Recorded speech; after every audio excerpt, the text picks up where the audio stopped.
katonyeng. So ngayon tara punta tayo sa backyard natin para magpakain tayo ng mga manok. Let's go! So yung mga katonyeng, no, magandang umaga. So magkakarating na natin sa backyard, ipapakain sana tayo. Kaso isang napansin natin, itong magkakapatid, ayan, no, binabanatan nila lang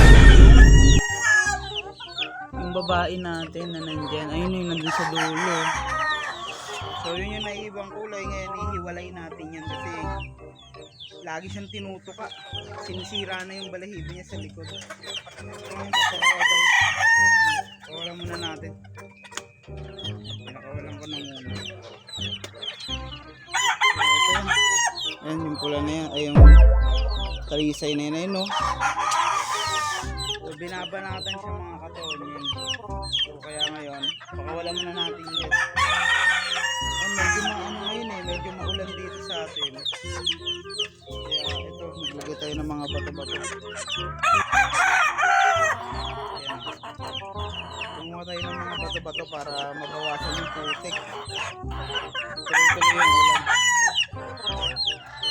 Tara, pakain tayo. Tapos, pakita ko kung ano yung pinapakain ko sa ating mga alaga. Let's go!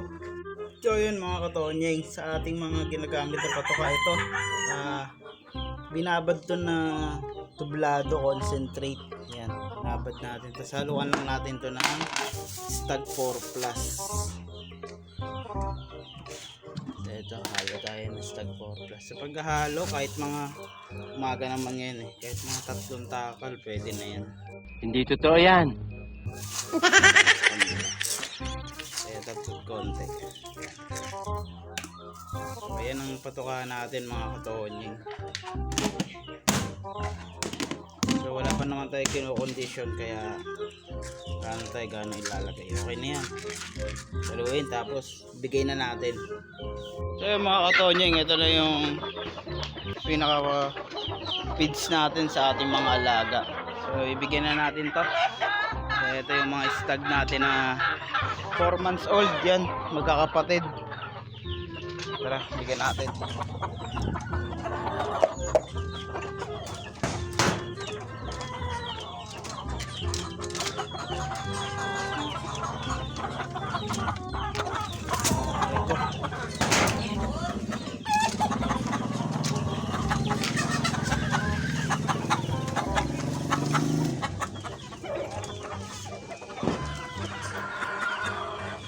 Ito pala update natin kay Kanawayin. So, sa mga nakapanood nung exam niyan,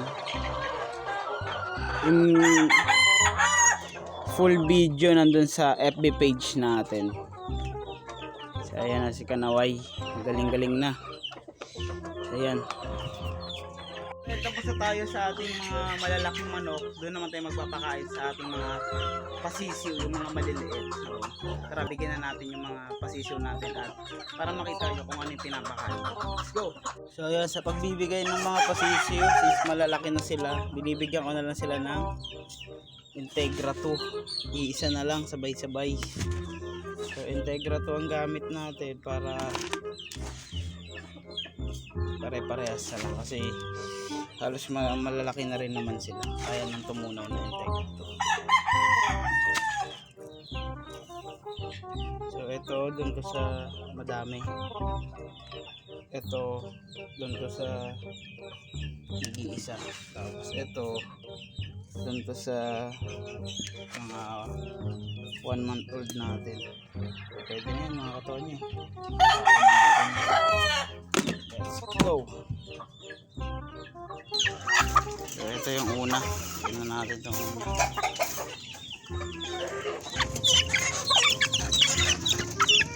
Pangalawa.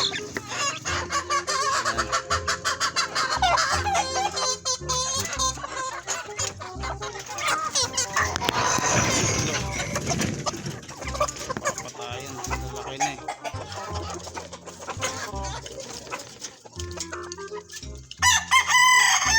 So sa mga hindi nakakalam, ito yung anak ng Kanawayin natin. Yan, apat na yan. At as in 5 pala yan talaga. Andun yung isa. Yun yung binabanatan nila.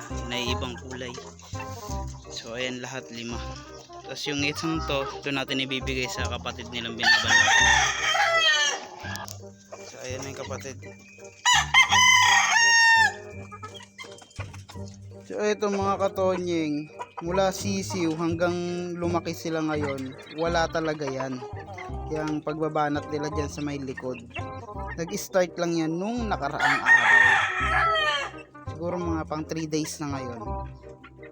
So doon pa lang nag-start yan. Kasi mula sisiw yan, hindi yan binabanatan. Hindi ko lang alam ba't ngayon kung kailan lumaki. Binabanatan siya ng mga kapatid niyang lalaki. So ayan o. Nag-iisang straight comb natin dyan na anak ni Kanaway, yung nanalo doon. So flex pa natin yung iba. So ito yung anak ng 2 times winner natin. So ito 5 years old. Napaka-pogi. Hindi pa natin yan tinatanggalan ng palo kasi nakakita pa naman. Tsaka ayoko mag-matured ng maaga yung manok, yung itsura kasi yun na. Tapos yung henny natin, yan.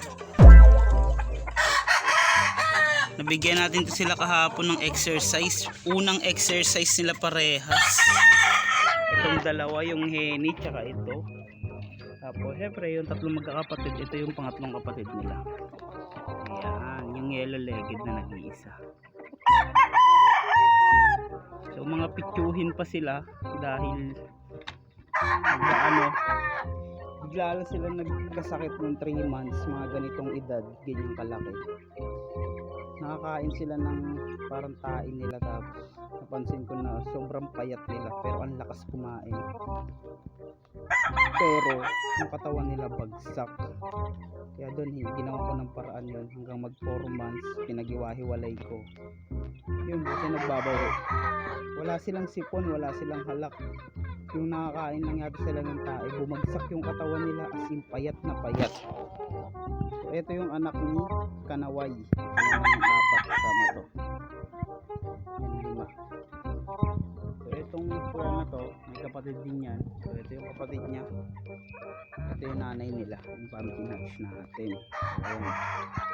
So iisa lang din sila ng tatay. So ito mga katonya, nasa tingin niya throwback kaya to. Mga nasa nanay, blue legged eh. Blue legged yan ah, hindi lang halata. Dumi na kasi sa ulan. Pero possible anak niya yan. Throwback eh. Iniisip ko kasi yung hinalo kong itlog eh. Nagmarking naman ako.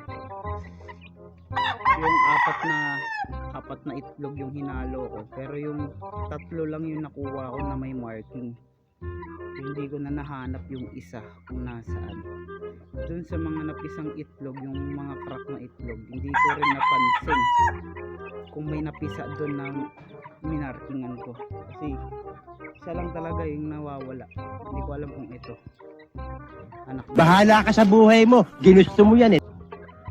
So, yun lang muna. So, yun mga katonyeng, dahil tapos na tayo magpakain, hanggang dito na lang muna tayo at ingat kayo palagi dahil maulan ngayon.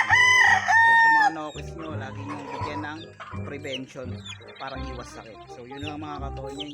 Please like, share, and subscribe dito sa ating bagong YouTube channel at sana balang araw kilala rin tayo sa mga backyard. So, yun lang mga katonyeng. Sa mga sumusuporta sa akin dyan. Peace out.